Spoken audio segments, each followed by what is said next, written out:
Čaute všetci, vítam vás týmto raz na Štekoveckom jazere, ktoré sa nám zaplňa ľuďmi. Začíname tu tento raz kritickú jazdu Ružinovskej cyklocesty, alebo cyklochodníka, ktorá začína tu, ako vidíte tú značku, a vedie v podstate od Štekovca až do Vrakuňa. Tak, poďme na to. Dnes je pekná, príjemná slnečná sobota, takže Bratislavčania sú pri Štekovci. Tu mám trošku zavázať. Dobre, takže Ružinovská cyklocesta je jedna z najpopulárnejších v Bratislave a tiež je jedna z najvyťaženejších. Preto si dnes pozrieme, ako to tam vlastne vyzerá. Je to teda, jak som spomínal, spojnica medzi Ružinovom a Vrakuňou. Tak sám som zvedavý, že kam nás v podstate táto cesta dostane. Takže prichádzame na Ružinovskú ulicu a toto je vlastne ten cyklochodník neoznačený, čo je trošičku škoda, ale dostatočne široký, aby sa nikomu nič nestalo. No a tu prichádzame do najväčšej halúze, aká tu je. A toto je prosím pekne obchvat zastávky. Pozor, pozor.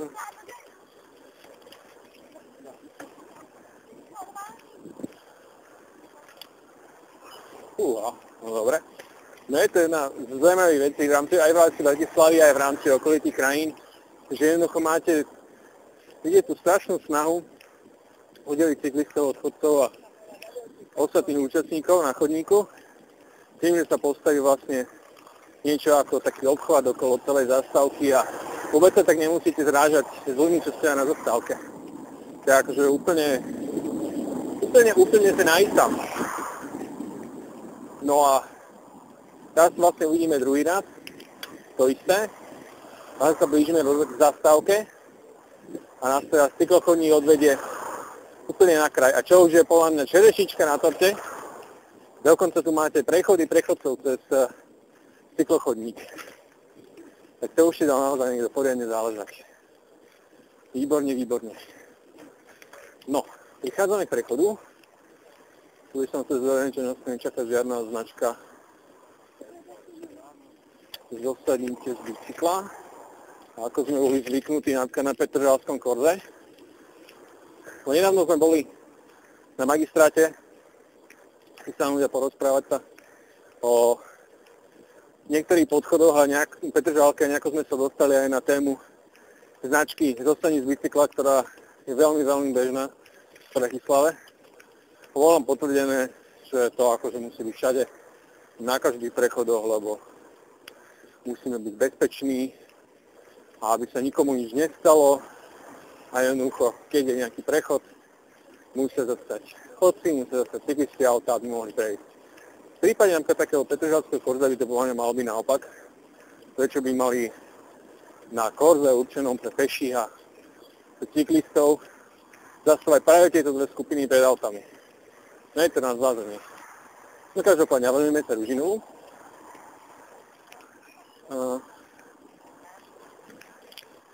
Cyklochodník je v celkom dobrom stave. Dá sa zvedieť to bez problémov ísť. A nie je vyznačený, čo je strašná škoda, lebo potom chodci nevedia, kade majú ísť, a cyklisti tiež, a je z toho taký myšmaš. Ale chodník je v veľmi, veľmi peknom stave. No, prichádzame k ďalšiemu prechodu. A je opäť žiadne zostaní z bicykla. Prečo by to tu aj bolo? A to je jedna z európskych bratislavských raritiek, že máte semafor, kde máte vyznačené aj cyklistov. Čiže je to niečo ako keby prechod nielen pre peších, ale aj pre cyklistov. Takýto by mohlo byť viac, ale v podstate je to len taký pekný symbol, no. Ktorý nemá nejaký veľmi vysoký praktický význam, ale je to pekné. Ja myslím, že do toho mesta by to malo patriť, však nie je to žiadna drahá položka, nie je to vôbec nejaký finančný náročný spraviť takýchto semaforikov viac. Najvyššie si ľudia aspoň uvedomia, že cyklisti do mesta naozaj patria. Sú tu prítomní, budú tu, boli tu a aj tu sú. Takže celkom dobrý návrh. Čo myslíte? Máme takýchto panáčikov trošičku viac. No, prichádzame do druhej časti Ružinovskej ulice a vidíte, že je to pekný široký chodník, v meste sa bez problémov chodci aj cyklisti, ale trošičku tu chýba to oddelenie, to nejakú čiaročku tu dať. Nech každý vie, na ktorú stranu patrí.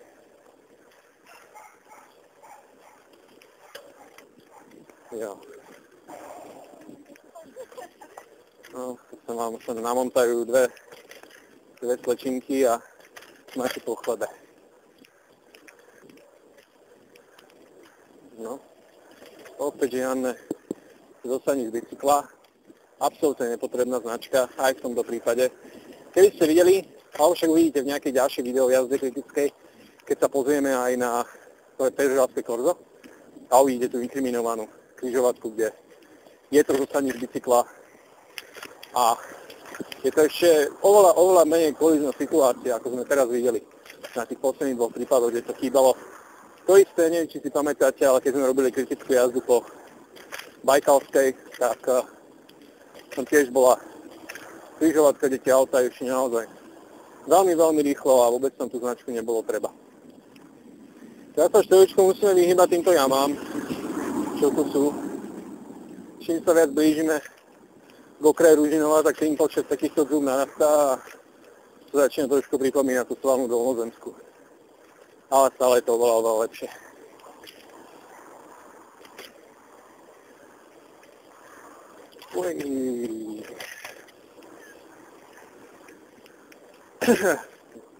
No, trošku mi utekli teraz myšlienky.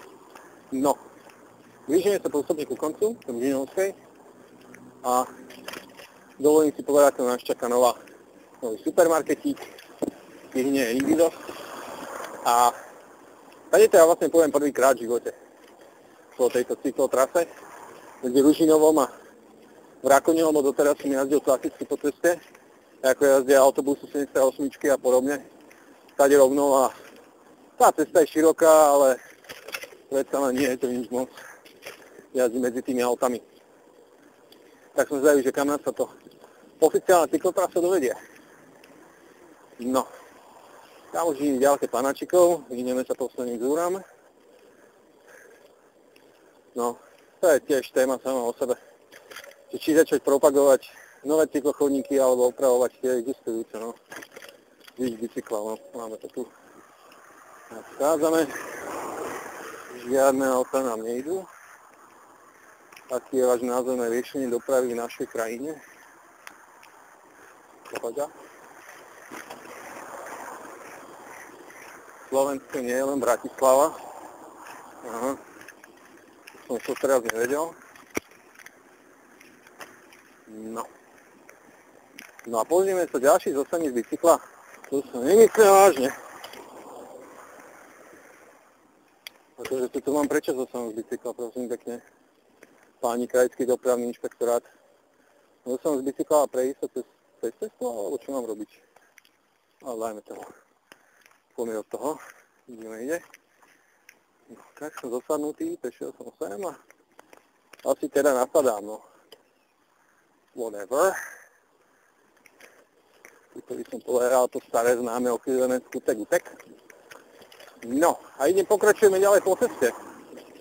To je zaujímavé. Cesta je dostatočne široká, takže sa s bicyklom bez problémov zmestíme a prichádzame do nejakej záhradkárskej oblasti, kúsok do Bratislavského obchvatu, kade nás vlastne cyklotrasa naviguje. No škoda, keď sa to tu zaviedlo týmto smerom, že sa ako si pozabudlo na to, aby sa tu vyriadila nejaká lajna. A to som sám zvedavý, lebo som videl nejaký kúsok vo Vrakuni, kde bol normálne na ceste vyznačená cyklotrasa pre cyklistov. To som Bratislava ešte nevidel. Tak dúfam, že sa k nejaké video jazdy dostaneme aj k tej cyklotrase.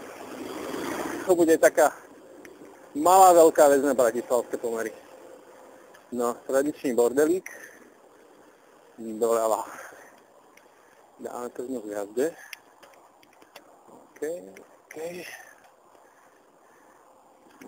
No, tak, tady tu som ešte nešiel.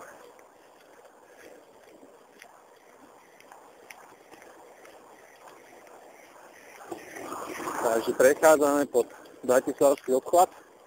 Takto vyzerajú jeho intimné partie zo spodu, keď ste ešte nevideli. No a pozrite sa na túto halus. Všimnite, ak je to tu krásne vyasfaltované. To je normálne asfaltová cesta po celý obchvat. To je bola cyklotrasa par excellence. 0,6 km. No, tak teraz fakt už neviem, kde som. Nevadí. Sme v Rakúne, ideme na to.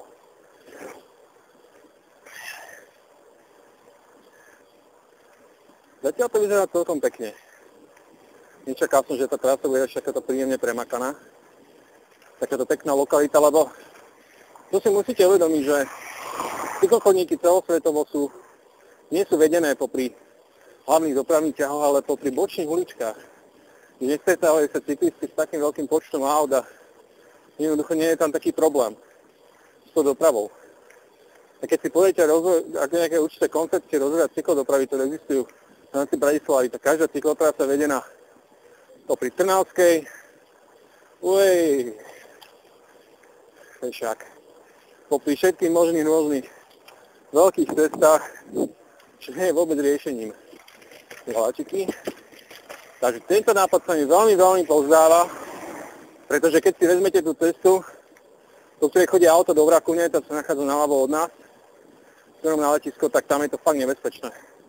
Cesta je široká, ale je tam povolená, myslím, že 80 a to teda nie je moc vhodné pre cyklistu. No, mestská časť Vrakúňa. Tak ja dúfam, že ešte fičíme ďalej. Fičíme. No, to sa začne vyzerať celkom pekne. Nachádzame v nejakej záhradkárskej oblasti. Tak som nevedel, že takéto niečo tu vôbec existuje. Ale je to tu pekné. Akože pracovať v Ružinove a bývať vo Vrakúni, tak toto je akože moja vysnívaná cesta do práce. Šport ráno, šport cestou domov, doprava. Tak sa mi to páči, vidíte, koľko kolegov nám ide oproti. Tak to sami vidíte. Cyklista nie je vzácny živočík v Bratislave. No sa to len tak trošičku zdá. V zime a hlavne na jar. A v jeseni v podstate tiež. Ale v lete hotová Kodaň v Bratislave. No, dámy a páni, vítam vás na najkrajšej cyklotrase mestskej, aká v Bratislave je. Toto je fakt, že paráda. Záhradky, celá krásna cyklotrasa. Takýmto spôsobom jazdí na bicykli po meste. Prosím pekne. Atmosféra dediny, blízko z mesta. To je nádhera. Trošku úzky chodník, trošku v tom stave. A našťastie na tie auta moc do cesty nechodia. Ale toto je krásne. Fakt krásne. Nuž Vrakúnčania, výzva na vás. Keď máte takýto krásny chodník, tak pekne jazdí na bicykli do mesta. Dostanete sa v podstate, ako ste sa nevideli, až po Štrkovec. Tam máte záhranícku a už ste v meste. Takže pozor.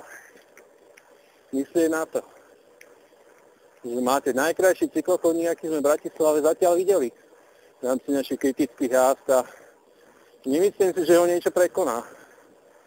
Pretože toto je fakt krása. V prírodičke si jazdiť.